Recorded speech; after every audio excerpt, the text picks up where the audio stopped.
महाराज की। हम सबका सौभाग्य है आज चित्रकूट का धाम पवित्र नवमी तिथि नवरात्रि का अंतिम दिन और मंदाकिनी के घाट पर कामतानाथ जी के परिसर में भगवान राम जब अयोध्या में मुस्कुरा रहे हैं तो चित्रकूट कैसे पीछे रह सकता है। मैं चित्रकूट वासियों का अभिनंदन करता हूँ, आपको बधाई देता हूँ। हमारे लिए आज मंच पर यहाँ मौजूद हमारी मंत्री प्रतिमा बागरी जी, माननीय सांसद गणेश सिंह जी, माननीय विधायक सुरेंद्र गहरवार जी, पद्मश्री डॉक्टर साहब और पूरे आयोजन में हमारे बीच माननीय अभय जी जो हमारे दीनदयाल शोध संस्थान का ये सचिव की भूमिका है, संगठन सचिव।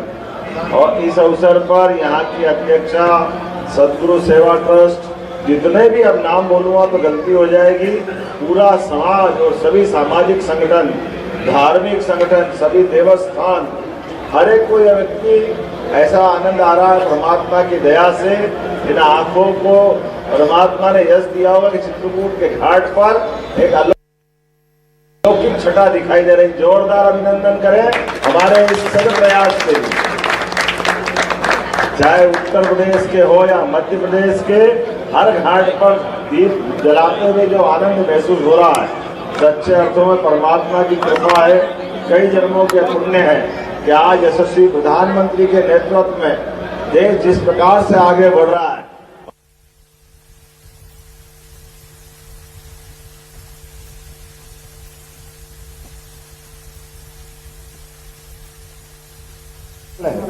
कई प्रकार के कष्ट है, लेकिन सच्चे अर्थों में हमारा लोकतंत्र जिंदा है। लोकतंत्र के दुनिया के सबसे बड़े देश में विकास के भी सभी पैमानों पर यशस्वी प्रधानमंत्री के नेतृत्व में भारत आगे बढ़ रहा है। और लोकतंत्र के ही मजबूत अम्ब्रेला में, छतरी में जब लोकसभा के अंदर या सुप्रीम कोर्ट के अंदर कोई निर्णय होता है, पूरा देश उसको स्वीकार करता है। यह हमारे लोकतंत्र की सबसे बड़ी खूबसूरती है।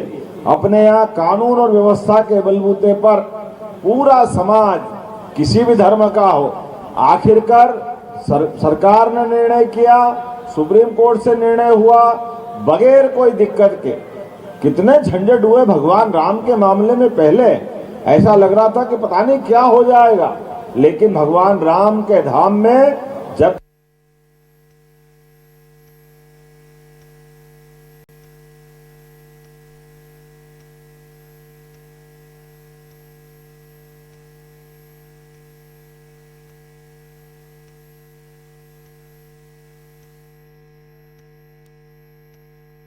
अम्बे अम्बिके अम्बालिके नमानयति तैतनः तत्त्वः सुरनिकां तां वीरनाशिनीम्। सभी लोग मंत्री महोदय का आदेश है कि सभी लोग दीप जलाना प्रारंभ कर दें। दीप में बोलो, विपक्ष में बोलो, कोई बात नहीं, सब सहभागी हो। और दिन भर रात में भी 4 बजे तक विचार विमर्श का एक तरह से यज्ञ चला। लेकिन आखिरकार इसके बाद यशस्वी राष्ट्रपति ने कल रात को इस बिल को स्वीकृति दी है। यह हमारे लोकतंत्र की खूबसूरती है। आज के बदलते दौर में यशस्वी प्रधानमंत्री के नेतृत्व में मध्य प्रदेश सरकार के द्वारा भी ऐसे सारे कामों को मौके पर जाकर, मुझे कल अभय जी ने बताया कि चित्रकूट के अंदर हमने उज्जैन में भी पहले किया, अयोध्या में भी होता, दीपावली के अवसर पर दीपदान तो होता ही है, दीप के रिकॉर्ड भी बनते हैं। लेकिन गैर सरकारी स्तर पर इस प्रकार का दीपो उत्सव, वाकई बधाई देना चाहूंगा चित्रकूट वासियों को। अपने स्वयं के संकल्प के बलबूते पर, अपने अपने जगह पर, मैं लंबे चौड़े मार्ग से हर जगह देख रहा हूँ, इतने दीपक लगे, मेरे को तो ये लगा कि लगाने में कितना टाइम लगा, वो जलाने में भी लगेगा, लेकिन लगाने और जलाने के पीछे जो संकल्प है वो पवित्र संकल्प है। जिस संकल्प के बलबूते पर आज ये सामने दिखाई दे रही घाट की छटा, क्या अद्भुत लग रहा है। ऊपर की लाइट से मानो दीपक अपना कंपटीशन कर रहा है, देखो तुम में ज्योति ज्यादा है या हम में ज्योति ज्यादा है। ये परमात्मा की लीला है। कई कई कारणों से हम सबको मालूम है, हम सूर्य संस्कृति को मानने वाले लोग और अंधेरे से प्रकाश की ओर ले जाने वाली हमारी सनातन संस्कृति यह सदैव दुनिया में वसुदेव कुटुंबकम की याद दिलाती है। ये सर्वे भवन्तु सुखिनः, सर्वे संतु निरामया की बात करती है। तो हमको मालूम है सतगुरु सेवा ट्रस्ट के डॉक्टर साहब भी बैठे हैं, 50 साल से यहाँ आपके हॉस्पिटल से, दीनदयाल शोध संस्थान के माध्यम से, नानाजी के माध्यम से उन्होंने वंचित वर्ग, गरीब वर्ग और सबके कल्याण की गांव की पुरानी कल्पना जो महात्मा गांधी के जमाने से कल्पना होती है, सच्चे अर्थों में भारत ग्रामीण में गांव में बसता है। राम राज्य आएगा, गांव का अगर विकास हो गया तो सब हो जाएगा।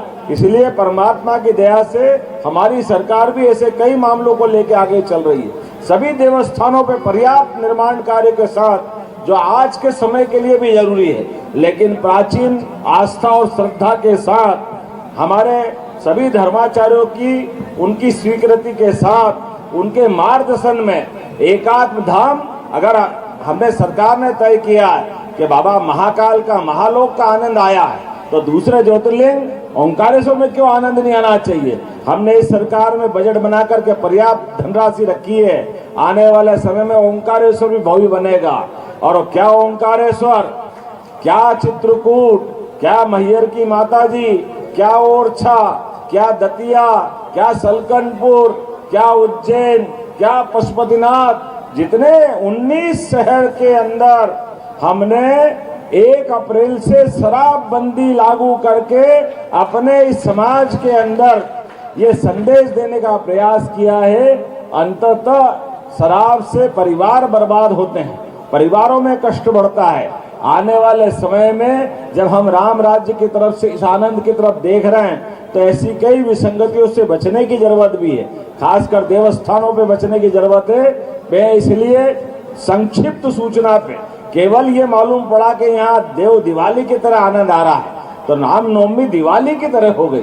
तो हमने कहा सब छोड़ो, पहले चित्रकूट जाएंगे, रामनवमी यही मनाएंगे, हमारे भाई बंधुओं के साथ इस आनंद में सहभागी होंगे। मैं आज ज्यादा भाषण न देते हुए अपनी ओर से समूचे चित्रकूट वासियों को, पूरे प्रदेश वासियों और देशवासियों को भी ये संदेश है, ऐसे त्योहारों के अवसर पर केवल शुभ संकल्प करने की जरूरत है। अब बाद में तो सब हो ही जाता है, ये हमारे समाज की चेतना भी है और आनंद भी है।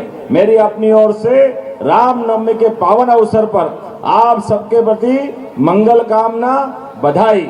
मुझे मालूम है ये आरती भी चलेगी और आरती धूमधाम से चलेगी, लेकिन मैं विनम्रता के साथ एक मेरा निर्धारित कार्यक्रम थोड़ा बदल के आया हूँ, क्योंकि बाद में हेलीकॉप्टर उड़ नहीं पाता तो यहाँ पहुँच नहीं पाता। इसलिए आरती आप करना आराम से, ये मान के चलते हुए कि शरीर से मैं नहीं लेकिन मन से आपके साथ रहूंगा, क्योंकि मेरा पुराना कार्यक्रम अभी मुझे अमरपाटन जाना है, फिर रीवा जाना और रात में ही भोपाल पहुंचना है। इसलिए अपने इस पूरे आयोजन में मैं सहभागी होकर अपने आप को कृतार्थ मानता हूं।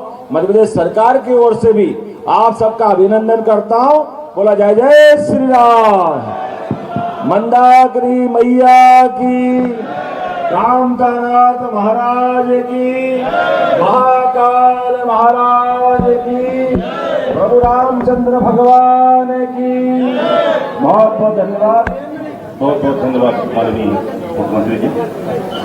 मैं हमारे चित्रकूट में पधारी विंध्य कोकिला श्रीमती मणिमाला सिंह, जो बघेली लोक गायिका है,